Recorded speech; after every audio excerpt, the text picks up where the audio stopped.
Hello, this is the entire need of a haircut gig.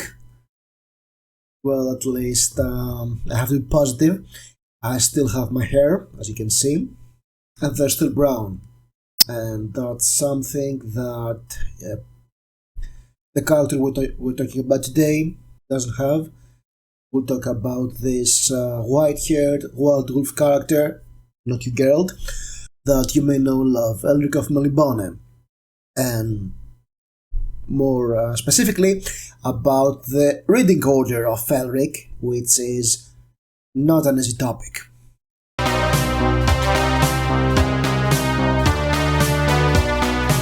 Alright, Michael Moorcock is celebrated author of science fiction and fantasy from the 60s. He is mostly well known for his Eternal Champion Saga, which includes Elric and his Jerry Cornelius novels. I have mentioned him in two more videos.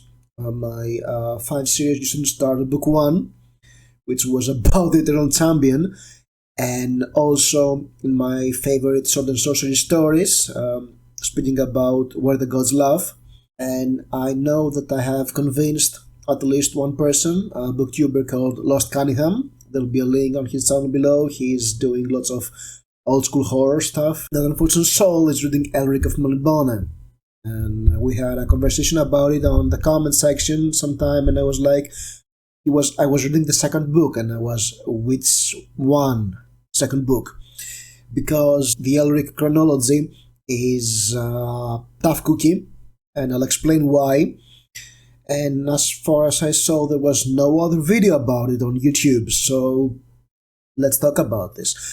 First off, we'll start with a bigger series, the Eternal Champion Saga, which is huge and convoluted. It's about a multiverse and about a mythical figure, the Eternal Champion, that is constantly reincarnated into different parts of this multiverse and is pivotal in big crises, in big events in these worlds. And there are some recurring themes between the Eternal Champions. So basically we have wibbly-wobbly, timely-wimey stuff, as the Eternal Champions are in different parts of the multiverse, different timelines, and sometimes they meet. So the idea of having a chronology of the Eternal Champion is totally antithetical to the concept of Eternal Champion. There is a beginning. It's this book over here, the Eternal Champion, and the novella Eternal Champion starts the cycle. And there is a final point in Count Brass, which contains the story Count Brass, the champion of Garathorm, and the quest for Tunnelorn. Yes, the Blind Guardian song is based on this book. And there are a lot of heavy metal and rock bands that are inspired by Michael Moorcock, as well as most of fantasy, the concept of law and chaos, because in this multiverse Michael Moorcock created, there are the powers of law and the powers of chaos in constant conflict, and the Eternal Champion has to balance them and is torn between them. Elric is his most famous character from Eternal Champion Saga, and he's an albino elf who is very weak. He's a sorcerer. He's from the island of Melnibone, which is the elf island in the middle of his world, and used to be a big empire of sorcerers that has fallen to ruin. It's governed by the gods of chaos. Arioch is his patron god. Elric was written in a series of short stories, and the reason why the chronology is so convoluted is that, because it started as a character recurring in different stories. Michael Moorcock was the editor of a magazine called New Worlds, and this New Worlds magazine, as an editor, he was trying to publish more experimental authors like Norman Spinrad or J.G. Ballard. And in order to do that, because their stories were non-commercial, he was himself writing more commercial, approachable stories like Elric. And that's probably what makes Elric so popular, because it was a concept that was approachable. It was written in order to be read by people, for people to like it. and it was basically the anti-Conan, and also it was written by a visionary author, an author that wanted to do something more than usual. So these two different elements make the Elric stories so enduring and so inspired many people. However, I feel that the character of Elric has fallen out of memory, mostly because there have been no movies about Michael Moorcock's Multiverse. Okay, there was the final program in the 70s, and that's a Jerry Cornelius, the first Jerry Cornelius novel.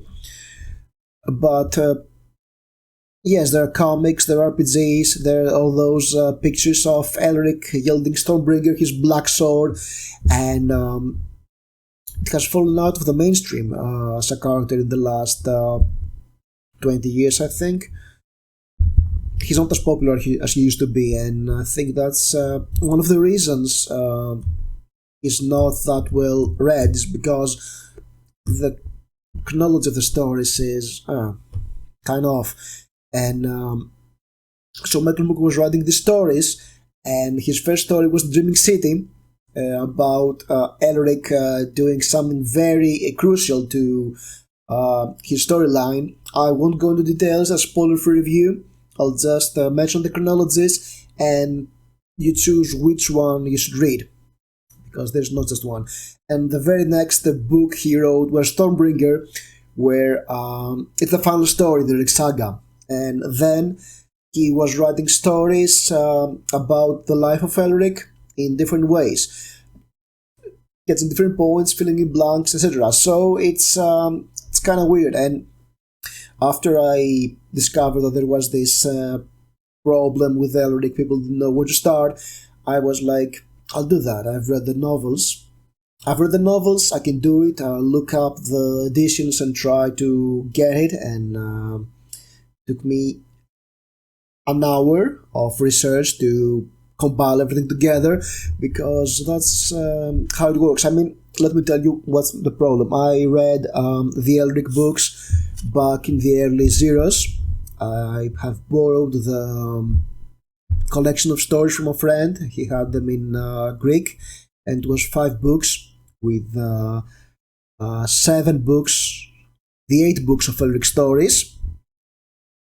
They're really short, so some books are bundled together, and I was impressed. I was enamored. So I say I'll go and buy them in English. So I bought this one because, yes, living in Athens in the zeros, there were 4 shops that brought English books, and they didn't have everything. So I got this one, Elric of Melnibone, which contains the first 4 books on the series. Elric of Melnibone, The Fortress of the Pearl, The Sailors on the Seas of Faith, and The Weird of the White Wolf. The Dreaming City, What the Gods Laugh, The Singing Citadel, the stories in the Weird.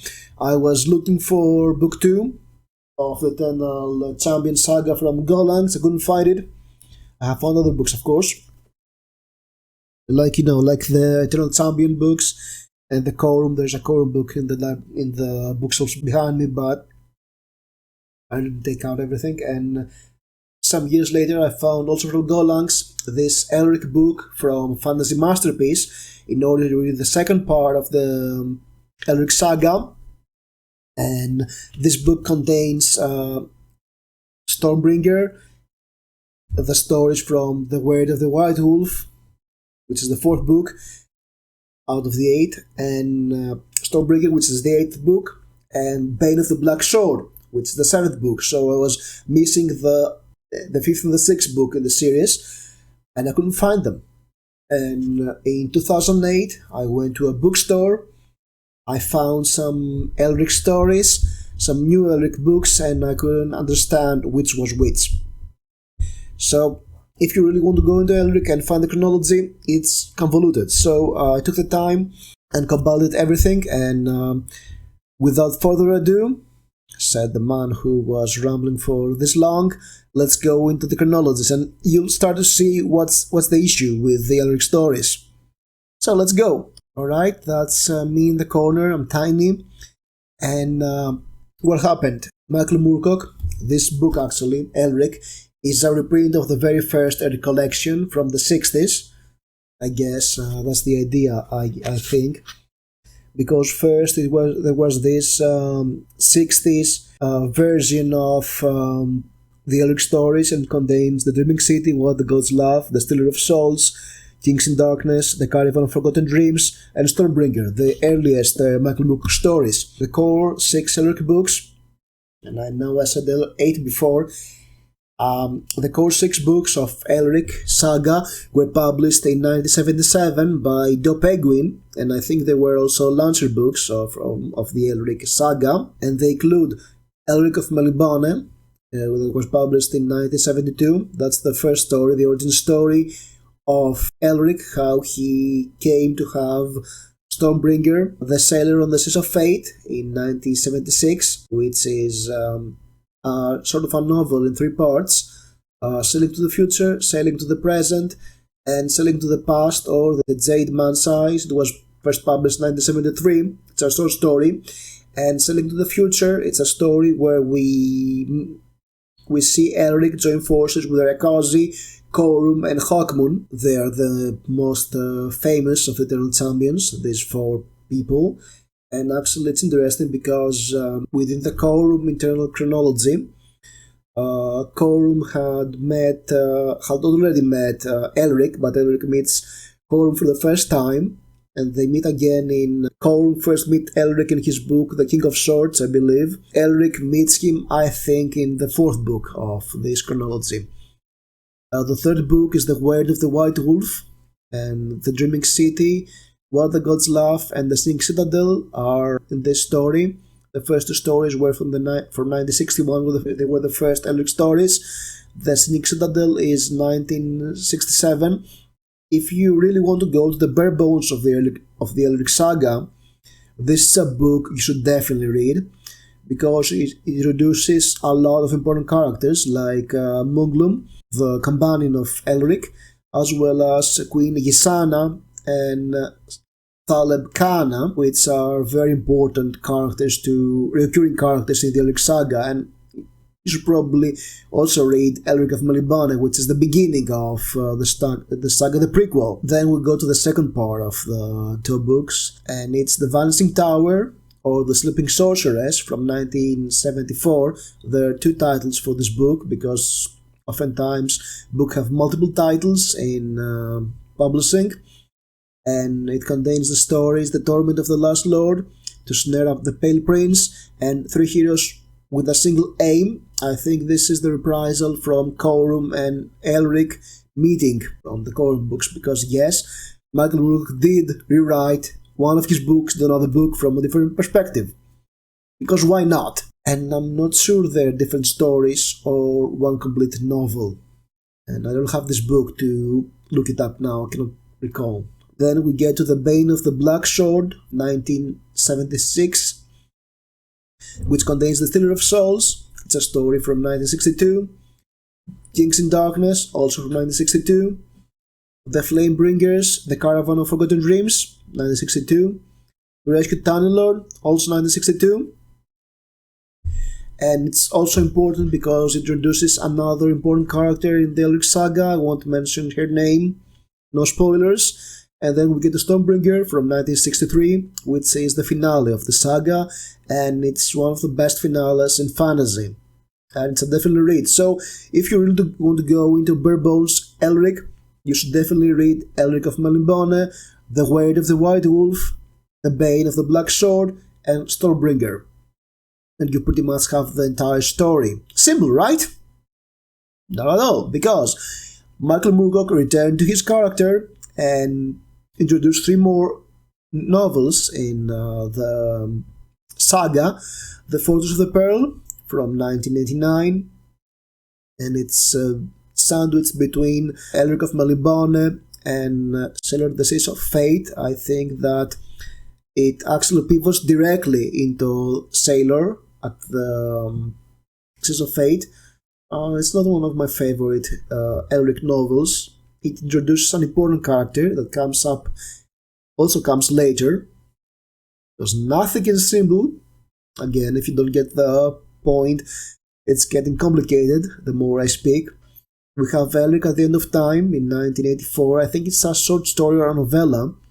It's in between Sailor at the Seas of Fate and The Word of the White Wolf, but I haven't read this one. I think the original book, it was book 7 in the Lancer books, and it's chock full of short stories.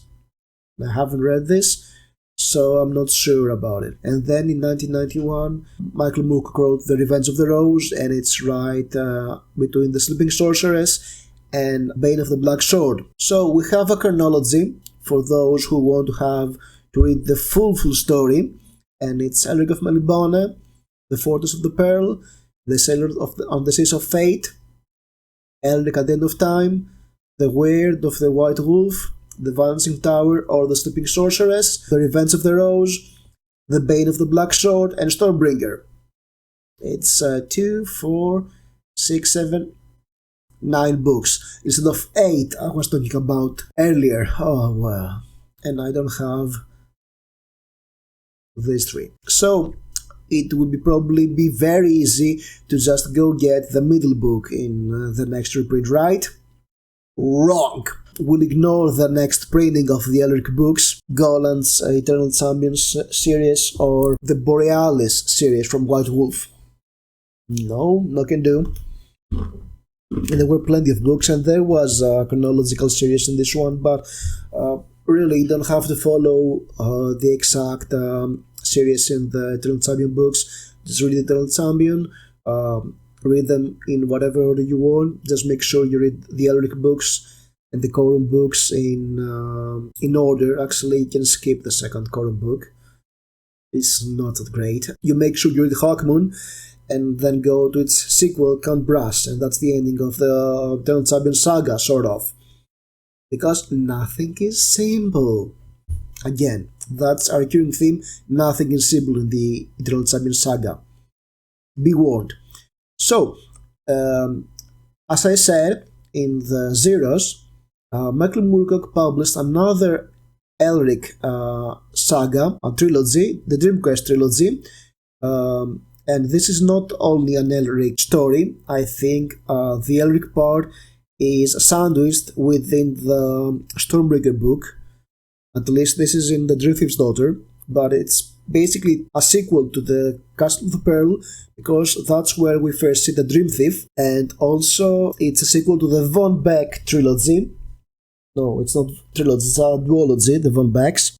Here it is, and it's 2 novels, the Warhound and the